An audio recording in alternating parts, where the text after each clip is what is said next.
Howdy, guys. It's the fourth judge here, and we're back with our breakdown of UFC Fight Night Sacramento Hernandez versus Rodrigues. Let's get into it. So first up, sad recap of last week. Some say they went from enemies to lovers. Other people would say that Islam at welterweight is the most boring fighter I've ever seen. But nonetheless, good fight. Ian showed a lot of heart, a lot of skill. I just think Islam is the GOAT. And it was some call it impressive. It was a dominant performance by him. Given it was a close fight, I think it was closer than some of the scorecards had it, but good fun fight. What'd you take away from this, man? Yeah, I think that this was one of those kind of showed us what we knew of Islam, but honestly, I was more impressed by the Ian loss in which he lost than I was of the Islam win, if that makes sense. Like I think Ian showed a lot more potential than I gave him credit for. I had him with 2 rounds. I had it 2-2 going into the 5th. I know some of the judges gave it 4-1. So I think that this was more of a good thing for Ian. I think that he showed that he's, rightfully at the very top of this division, and Islam just kind of did what Islam does. Yeah, 100%, man. But yeah, just pointing out, let's keep this in mind. 52 significant strikes in 50 minutes of fighting for Islam at welterweight. I loved him so much more at lightweight because he did get in there. He did bang it out. He was like a funner version of Khabib. And now it's like, he's just Khabib. And you know what I'm saying? Maybe not as aggressive on the ground, especially at these higher weights, because he has to be a little bit more careful. But yeah, man, let's get into the fights. What do we got up first?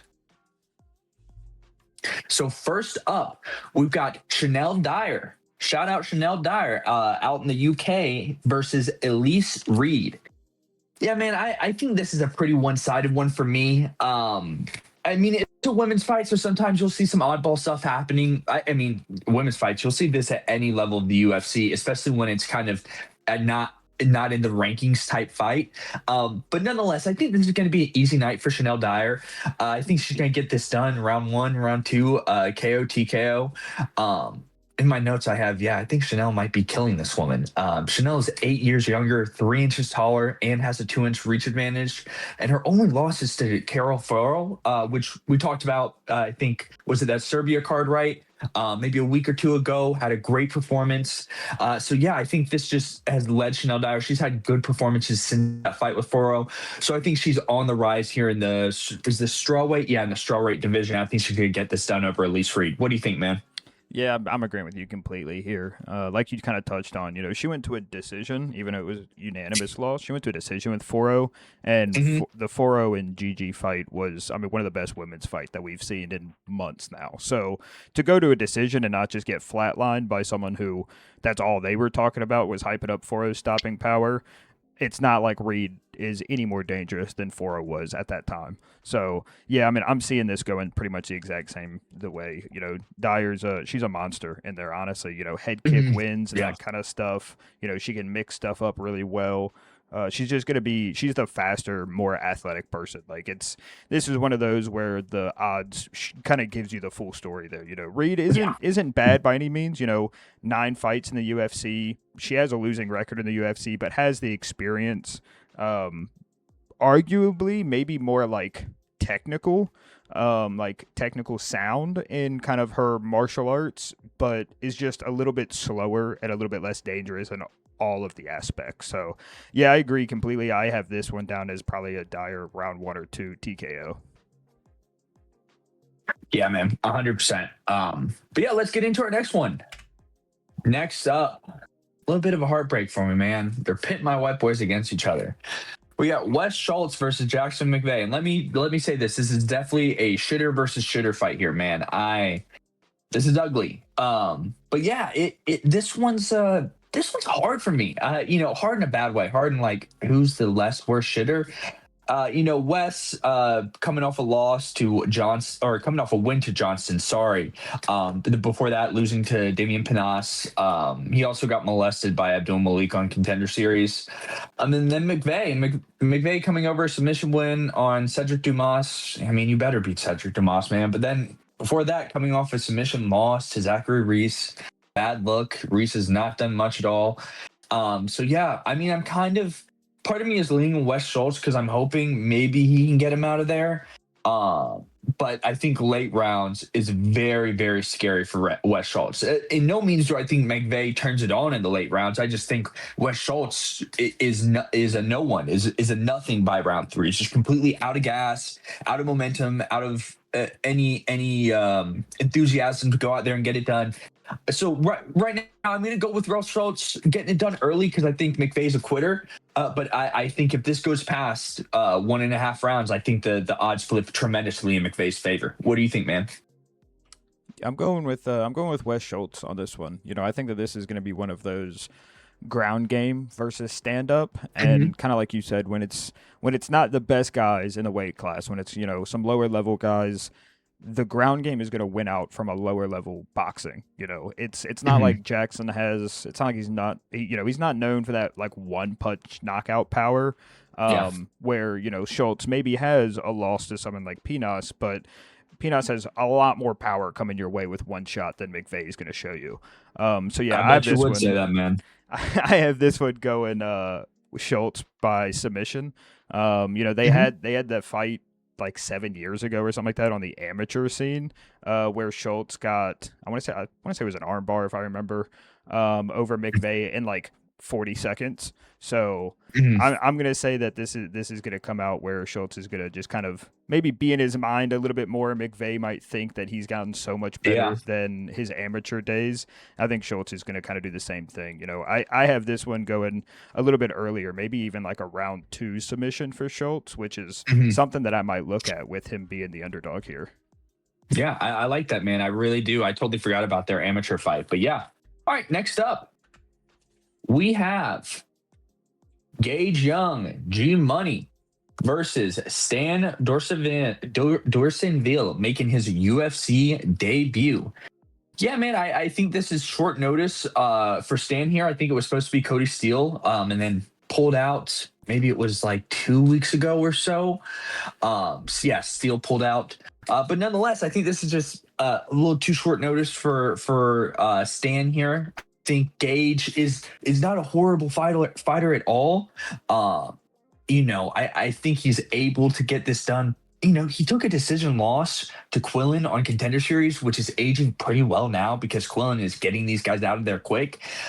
In no means do I think Gage Young is a top ranked fighter in that division, but he really only loses to halfway decent guys. Like to Elder. Elder's a fighter. He'll stay in there and bang. And then like to Quillen, I think this is just too short notice for Stan, and he just doesn't have enough experience yet. Only 5-0 on the pro scene. So I think Gage is going to get this done probably by decision. I wouldn't be super shocked to see maybe a round 3 KO, TKO. Stan's coming in there, not with the gas tank he expects, and Gage is able to wear him down and get him out of there. What do you think, man? Yep, completely agreeing with you here. I think that this is one of those like Stan shows some potential, but I think this is one of those he needs to do something early and quick if he's going to get a win over Gage. Gage has a tremendous output. He's got like 7 significant strikes per minute, 6.3 we see down there, significant strikes per minute. Great output.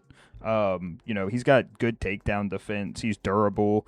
Thiago Moises is not a slouch fighter at all and went to a split decision with him. Like you said, lost to someone like Quillen, but obviously it's not like that's a bad loss to have on your record with seeing what he's doing right now.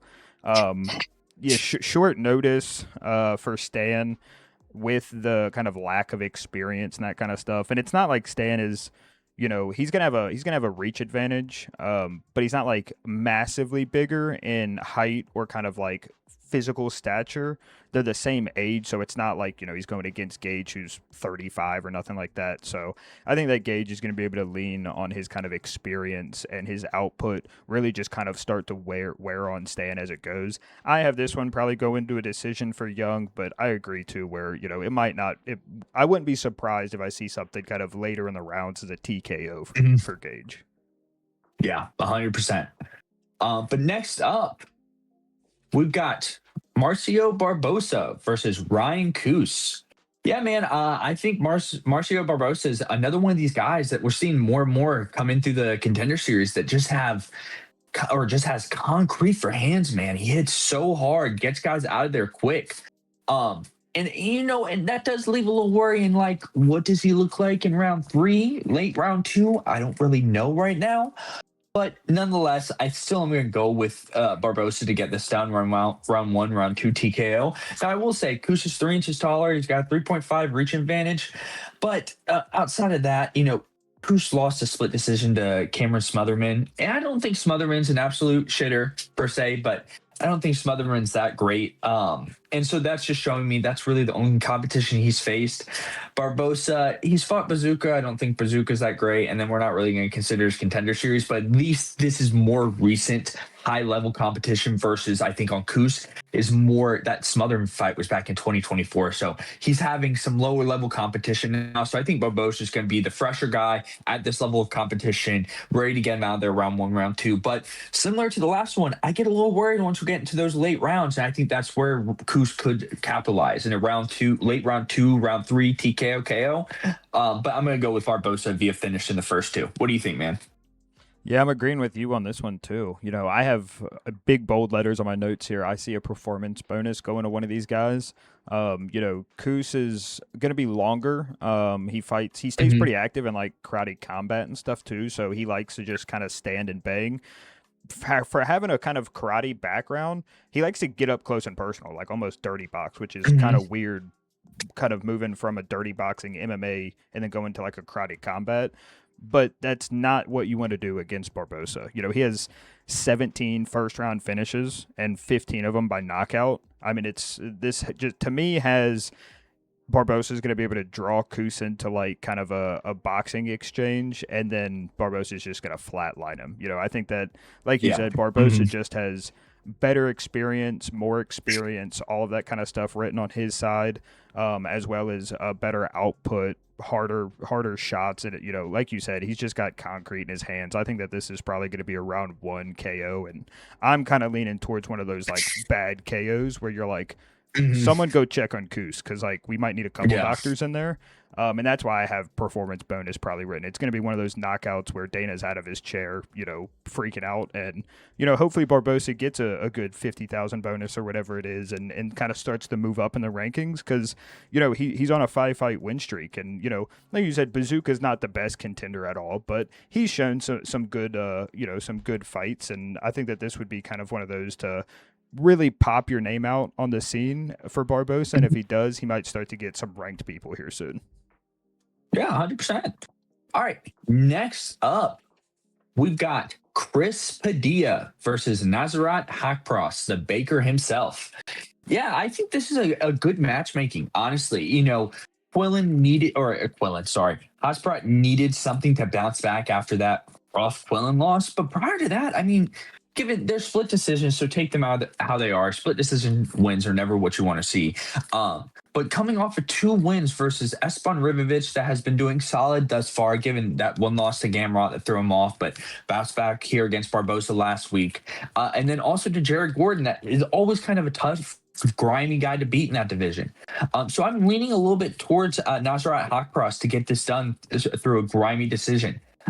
I know that Padilla has power in his hands, but he's not a guy, in my opinion, that just goes out there and just finds that KO hit. He's a guy that if you're not smart, you're gonna get beat up and put away from him. Like Bonfim was. Bonfim just kind of went in there like he has these past few fights, kind of like a sissy, and just got put out. I don't think Nasrat's like that. I think he's gonna play it safe. I don't think Chris Padilla can catch him with a one-shot knockout or like a head kick KO like we saw Quillen did. So I think that's going to allow Nasrat to stay kind of a little bit more at distance. I do know they're relatively the same height, and Padilla is carrying a 2-inch reach advantage, but I just don't see that being enough to overcome. So I'm going Nasrat Haqparast by decision on this one. I'm about 60-40 on this. What do you think, man? Yeah, again, we're kind of agreeing. I actually have this one on my notes. I said 65% Nasrat for a decision. Yep. The other side is like a round 1 Padilla knockout is kind of the only way that I really see this going. Nasrat, it's again one of those where it's just kind of, I don't want to say better in all aspects, because Padilla does bring that kind of, I would venture to say more not like one-shot knockout power than Nasrat brings. but I think that's really the only kind of spot that I see Padilla winning this fight. So, Mhm. yeah, I kind of agree with that. Where like the output from Nasrat is good. He has good boxing. Fast hands. He's got good takedown defense. He does have the one loss on the ground, and Padilla has some sub wins. But with his good takedown defense, and I don't even though Padilla has the wins on the ground, I don't necessarily look at, he's not a wrestler in my mind. He's not going out there to Yes. necessarily try to get someone down and choke him out or nothing like that. I think he just more capitalizes when, the opportunity presents itself. But yeah, I'm kind of leaning with this one too, where if it ends in the first, 3 minutes of the fight, probably a Padilla TKO. If it goes Mhm. any longer than that, then I think the output and that kind of stuff from Nasrat is just going to kind of wear on Padilla here. Yeah, and let me put something to that. I would argue even that like I would argue that you maybe see a Chris Padilla KO TKO in that 2-3 area. Just because he is like we're talking about, like he's a power puncher, but he's not a one hit quitter, right? Like he's a guy where you're gonna see, him put it on you and go for combinations and get you up against the fence. And sometimes it can be in later rounds, right? But I think Nasrat's going to do a good job of kind of keeping this at range, keeping it away, getting or circling around, maybe going for a takedown if necessary. Not really his thing, but I wouldn't be shocked. I don't think he's scared of the ground with this guy. But yeah, man. Okay, let's get into the next one. All right, we've got big boys, Shamil Gaziev versus Kennedy Nzechukwu. Yeah, I mean this is a fight. This is a fight indeed. They're both big. It's hard to talk about this one. Kennedy's carrying a 4.5 reach advantage. They're about the same height.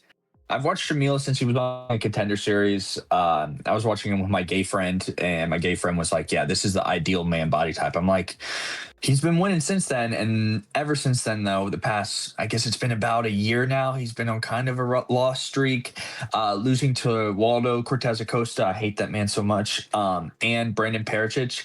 Now, given those aren't god awful losses in the heavyweight division, but nonetheless, I unfortunately don't really see him having a path to victory here. I don't think Kennedy Nzechukwu is at all a good heavyweight, but I think if he's able to kind of fight out a draw versus Buchecha, and Buchecha having good takedowns, good ground game, or let me take that back, having decent enough takedowns and ground game, I think he's going to be able to remain safe enough against Shamil Gaziev. And I hate to say it, man, but Gaziev is really just a punching bag out there. He doesn't move his head, doesn't really move his feet that well. So I just see this reach advantage allowing Nzechukwu just to kind of pick him apart at range. And unfortunately, I see maybe a round 2, round 3 KO, TKO, or a decision loss at the end. But I worry this may be bad for Shamil. What do you think, man? Yeah, my notes is a Kennedy round 3 TKO. I think that this is like basically exactly like you said. Shamil just gets hit, basically. Like that's kind of the thing that you can say about him. And Kennedy not only has good kind of like KO power, but also has really good output for these big guys. Yes. So, I don't know if this is going to be one of those kind of, he's picking them apart the entire time, because, Shamil is more dangerous earlier in the rounds, in my opinion. I think that this is one of those, like, if he can kind of make it in an ugly fight, one of those just like, wow, there's no technical boxing going on right now, that it almost favors Shamil kind of early. But as the fight kind of starts to go, I really favor Kennedy kind of later round TKOs, which is, another big one that I'm looking at with these odds. Obviously they're not big. It's not like Shamil is sitting here at a minus 600 or nothing like that, but I think that they're really kind of looking down on Kennedy here. Obviously he went to a draw in his last fight, lost to Walker, but I mean, he was one of like the 14 heel hook that Walker has now. So it's like, you can't really be like, oh, that's a loss. Walker's doing that to literally everyone he sees. So yeah, I mean, I'm liking Kennedy probably by a round 3 KO in this one. Yeah, 100%, man. I 100% agree with you. And yeah, people 100%. I know Kennedy does not look good by any means, but we're talking about heavyweights here, man. You know what I'm saying? Like, there is no just pure athletic fighter that can just kind of beat you. But I also think that's a great point of what you're saying in the beginning. If Shamil can make it a dirty fight where it's not a Joel Alvarez versus, oh my goodness, who did he just fight? Oh my goodness. This past weekend, Joel Alvarez. I'm not Who going to be was any it? help here. Chitty. It was Chitty. That fight where it's kind of a point fight on the feet, right? I don't think that's where Shamil thrives at. It's got to be a dirty, we're just throwing hooks for the first 2-3 minutes. That's his best chance of success. Once you get out of that, I think it's Kennedy's world. But yeah, man, let's move on to the next one.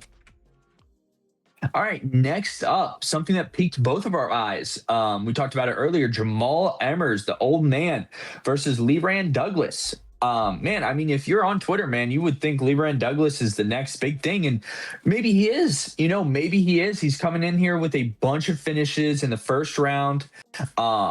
In the first round, I mean, I'd say a couple of their round 2, but at least his UFC career had a great first round finish in Contender Series. Given it's against my redhead, they sacrifice on there like every couple months. Cam Teague, they literally throw him on there and they're like, all right, someone kill him. But then to come in and immediately put out Julian Erosa, given, Erosa's kind of going downhill, but Erosa isn't a walk in your park for your UFC debut. So to get him out there in round 1, I thought that looked great. But Jamall Emmers is a different man. I think Jamall is a crafty vet, like the definition of a crafty vet. And I think this could be a great opportunity for him if he can remain safe in the first. The one thing that does scare me is that Jamall Emmers is finishable. Nate Landwehr put him out of there, KO, TKO. And the way Nate Landwehr works is it's more pressure, volume, more than power punches. So if you're getting finished by pressure, volume, part of me thinks like you can probably also get finished by power. So right now, I think I'm still leaning Lerryan Douglas, but I'm only leaning Lerryan Douglas like 60, 65%. I think there's 35, 40% of me that says, if this goes past round 2, this goes past 1.5 rounds, I see Jamall Emmers picking this guy apart. But yeah, man, what do you think? Yeah, this is another one, in my opinion, where it's going to be a get it done early for Douglas, and as the fight goes, it's going to go into Emmers' favor here. Douglas is, like you said, I think he has a big hype behind him right now, which is one of those, hopefully he lives up to it, because we've seen a lot of guys this year have a good hype behind him and then just completely get outclassed. So, he's got fast hands. He shows good boxing. I've enjoyed watching some of his film when we were getting ready for this.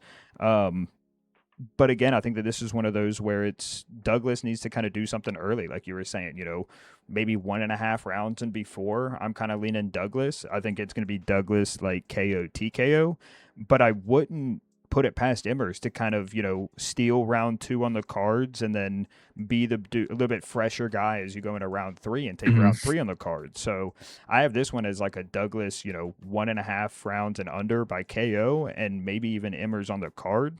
I think this is a good one for both of them, honestly. I think that this is kind of will put Emmers back on that winning side, going, hey, I'm still here. I just took out one of the guys that you guys are hyping up a bunch. Or it shows Douglas go, hey, I can take on one of your guys' kind of vets and do really well against him. So I'm curious to see how this one goes. I think that this is a good match between them, and I'm excited to see how this match goes. I think that this one could maybe even have performance of the night for these guys. Yeah, 100%. And I think for an underdog pick of the night, if you're looking to actually like have some odds in your favor, I think this is a great pickup. Emmers is. But yeah, man, let's get on to the next one. So next up, we have short notice. I think he just fought in the Contender Series maybe a week ago. Anthony Wint versus a short notice pull off the couch, Terrance Chatman. Yeah, I think this, it's hard to really say much about this. I mean, Wint looks solid. I think he played in the NFL, played for the Jets or something. Like, what a horrible team to play for. But nonetheless, he looked good. I think he's fighting at, is this heavyweight, correct? Yeah, heavyweight. He looked good. He looked quick. It's a round 1 finish on Contender Series, so it's kind of hard to really say much about that. But going from the fact that they're really taking Chatman off the couch here, not really having too much to prepare, and Wint just had like the biggest fight of his career, so assuming he's still in good shape, and he was calling to be put on this card, I think Wint's kind of coming into this is a layup for him. I think you can get this done probably similarly to Contender Series, maybe round 1 or 2, KO, TKO. I mean, you famously just mentioned, look at his body, man. Chatman does not look to be in the best shape there, so I doubt he's staying in good shape outside of fight camp, right? So I'm going with Wint, round 1, round 2, KO, TKO, but I don't really feel comfortable putting a percentage on this because I really don't know enough about Chatman or Wint, honestly, in that regard. But what do you think, man?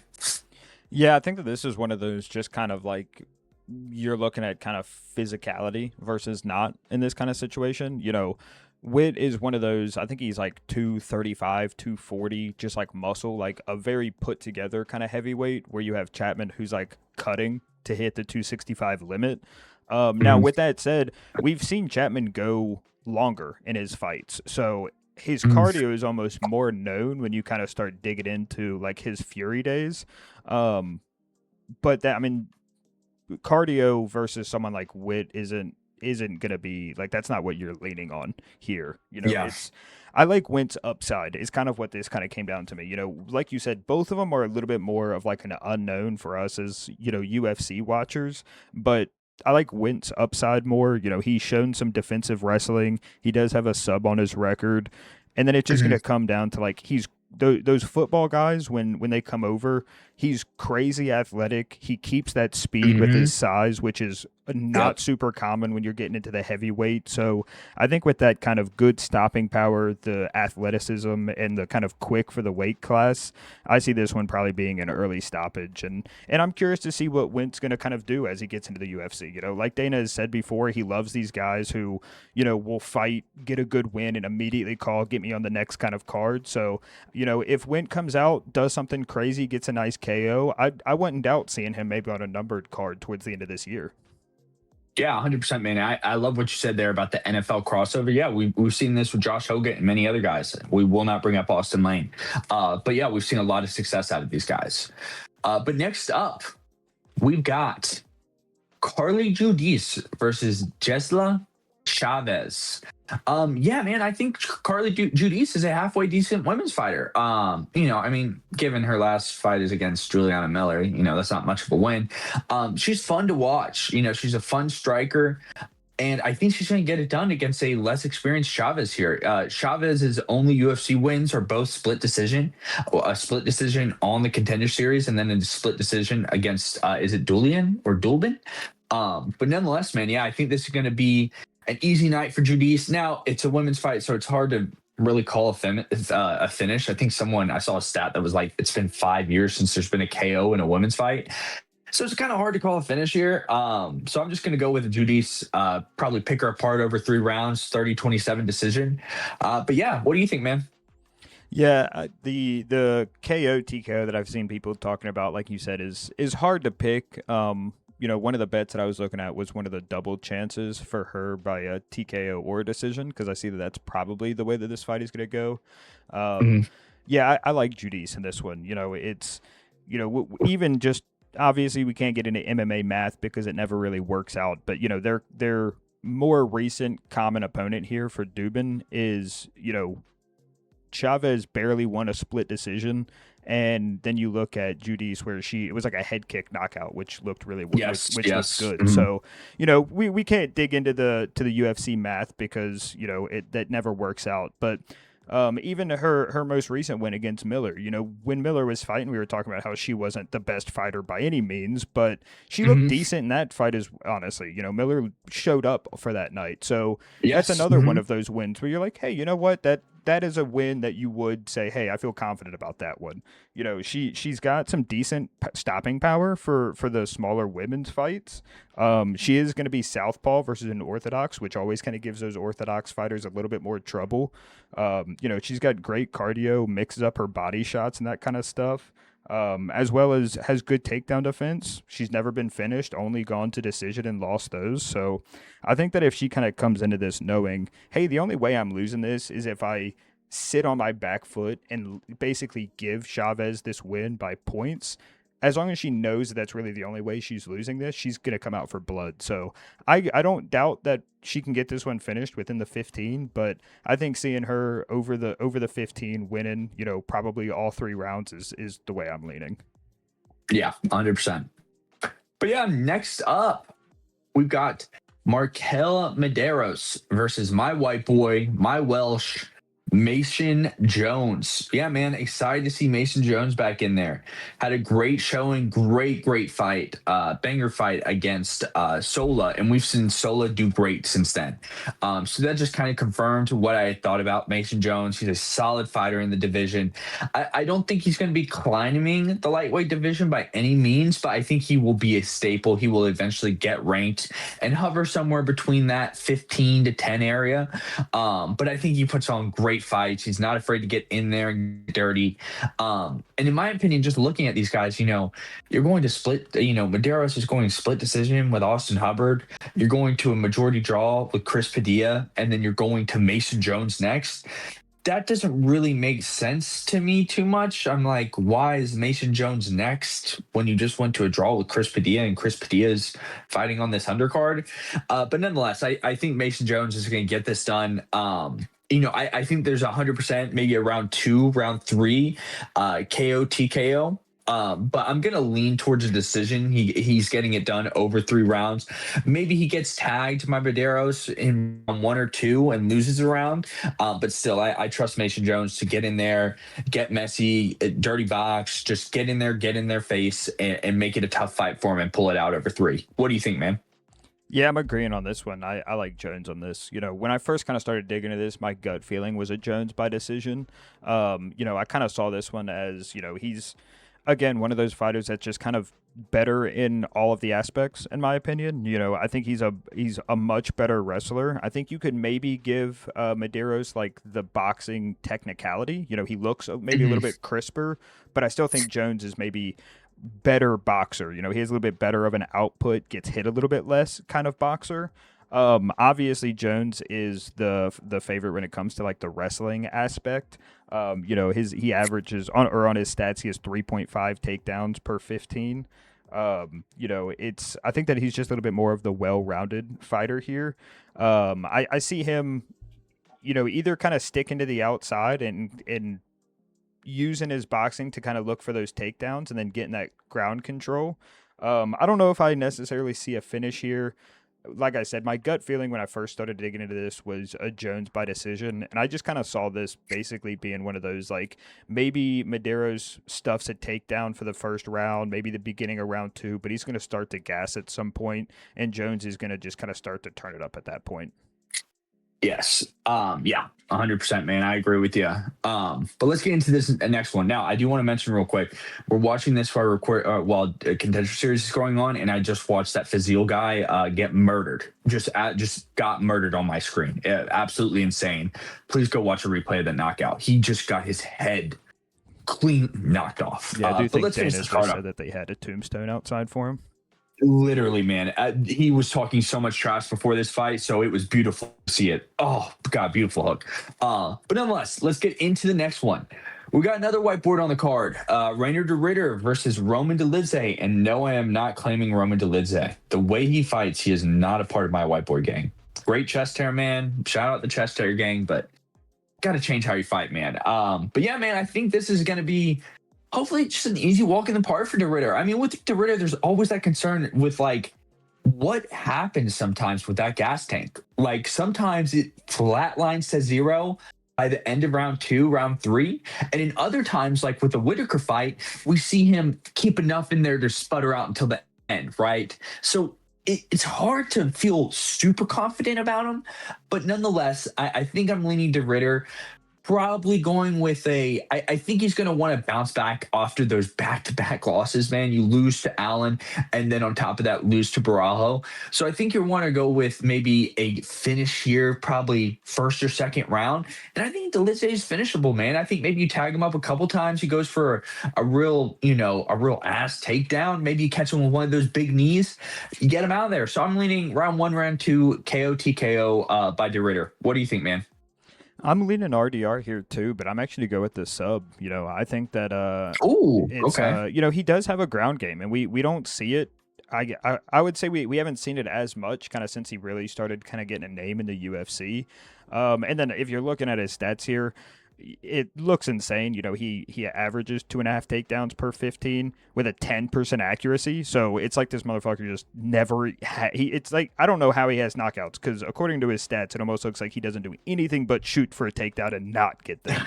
But he has the ground game, and like you said, I think he needs a good finish for this one.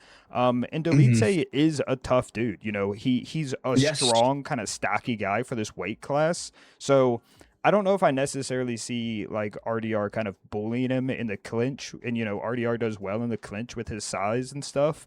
But I think that he can probably get like maybe an inside trip or even just go for a takedown.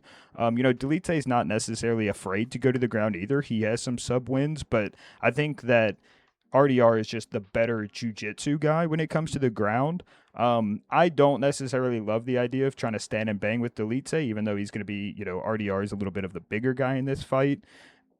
Dolidze is kind of, like I said, he's one of those kind of tankier guys where he's really built. So like he can take a shot and he's willing to give it back to you. So I think the safer way for RDR to get a finish here and kind of get that name going again would be, take him down maybe later in the fight as Dolidze starts to wear and get a sub. But like you said, all of that depends on does Ritter have a gas tank for like you said, for some reason he comes in, he fights like he's running a marathon for 15 minutes, and then other times he throws 8 punches and he's gasping for air. He's pulling a Greg Hardy with an inhaler on the stool. So if he has a 100%. cardio this fight, I kind of lean more around 2 or 3 submission for RDR. And I also want to bring up, I think that's a great point about his submissions. I was like, you're right. He does have a good submission game. I'm looking back on his record. Round 1 submission win to Kevin Holland, RNC, and then a round 3 arm triangle to the GOAT, Mearshart. So yeah, man, I think you're 100% right there. Maybe, tear him down on the knees and then go for a takedown yourself and get him on the ground. Because you are right. Dolidze is a tough dude, can take some punches. So maybe the best way to get him out of there is on the ground. I think that's a great point. But next up, we've got Sergey Spivak versus Vitor Petrino. So first thing I'm wondering is, why the hell is this the co-main event?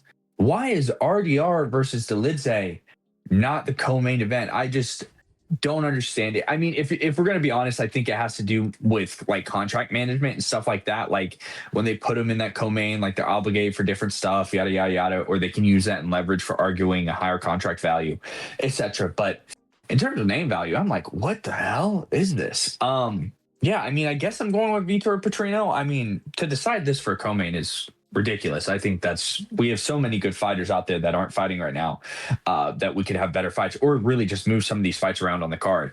But yeah, man, I'm gonna go with Vitor Petrino. I really thought Petrino was a shitter, especially with his loss to my GOAT personally. Anthony Smith, man, one of the greatest days of my life in 2024.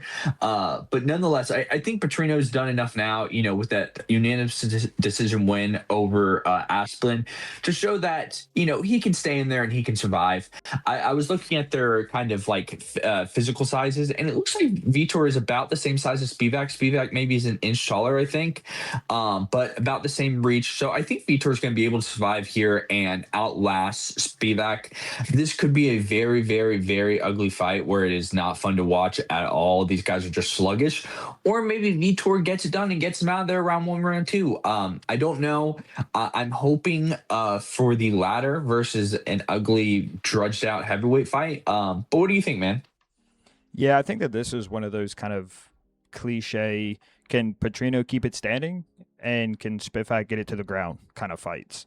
I lean Petrino on the feet and Spivak when it comes to jiu-jitsu stuff. So, I think that's kind of what it's going to come down to. I'm leaning Petrino probably like around 1 or 2 knockout, probably more round 1 knockout. As the fight goes, I don't know if I hate the Spivak by submission kind of line. This is kind of like you were saying. I'm not the biggest fan that this is the co-main. I hope that this is I don't even care who wins this fight. I think that Petrino has the capability of finishing it earlier with his knockout power, and that's just what I hope for. I hope that this is a 30-second knockout and we can move on to the main event, or just bump this one down to prelim, headliner or something like that. Yes, 100%, man. I feel like this is a prelim headliner. I think that's a perfect spot for this. Yes. Weird as a co-main. Yes. Yeah, I think that this is just going to kind of come down to, like you said, size-wise, they're almost identical. Petrino's slightly shorter and has like a half-inch reach disadvantage. Both almost the same age, so physically-wise, they're very similar, but the like fast twitch muscle from Petrino, he's just more explosive. And I think that's kind of what this is going to come down to. I'm hoping that Petrino gets this done real early. Yeah, 100%, man. I agree with you. But to finish it up, let's go to our main event here. We have RoboCop, Gregory Rodrigues versus Fluffy Anthony Hernandez. I think this is great matchmaking here, man. I think this is phenomenal. I think this is the fight to make. You have Fluffy that was coming off a crazy streak. What did he have? 1, 2, 3, 4, 5, 6, 7, 8. Yeah, 8 wins in a row before getting stopped by Strickland, my GOAT. And then RoboCop, has had a little streak of his own. He's coming off a 3-fight win streak, 2 out of the 3 being round 1 finishes, the other one being a unanimous decision. So that looks good for him in regards to showing that he can last to those later rounds. But yeah, man, I think this is a really, really good fight. I'm leaning a little bit on the Fluffy Hernandez side just with his grappling, and he's been training with the Strickland team over there. Oh my goodness, I am totally blanking on Strickland's coach's name. But nonetheless, I think this is going to help him out, especially training together, that pressure striking, because I think when Gregory gets dangerous when you're trying to have exchanges with them versus when you just put pressure on him. So for example, like the Hermanson fight, Hermanson was having like kind of a striking exchange with him, kind of from a little bit of a distance and then just got caught and put away. Same with Ferreira versus Cannonier. That fight, he was much more up in his face. And with Leroy Duncan, that's where Leroy Duncan went back and forth. Leroy Duncan, if you've watched him fight, he's always in between. Now, he's getting a little bit more comfortable just letting loose, but he's always in between wanting to swarm and then wanting to stay at range and feint. And that's what lost him the fight. He wouldn't commit to getting in there enough and try to stay at distance. And if you stay at distance with Rodrigues, he will get you. He'll touch you a little bit. He's carrying a 75-inch reach advantage. I think he's about 75-inch reach advantage. He's carrying a 75-inch reach. They have identical reaches, but is 3 inches taller. But nonetheless, I think that's going to leave him susceptible to more takedowns from Fluffy, and I don't think you're going to put Fluffy out with one punch like that. So I think he's going to put some pressure, heavy striking on him, get in his face, and then lead into some chain takedowns. And then we'll kind of see maybe a picking apart in the later rounds, like we said with Roman Dolidze. What do you think, man? Yeah, I think that this is another one where it's the early kind of favors RoboCop here with a KO TKO, and as the fight goes, I'm with Hernandez here. He's like you were talking about. He's fighting over at Extreme Couture with Eric, and Nixick does amazing with his guys. So I think that training with Eric Nixick and kind of really helping him break down what Rodrigues is going to bring as the dangers of RoboCop. I think that this is going to be a Hernandez masterclass when it comes to the wrestling. When you're looking at stats and size and all that kind of stuff, very similar in age and reach, a little bit of a difference in height, significant strikes are pretty even. The big difference is, Hernandez is averaging like 6 takedowns every 15.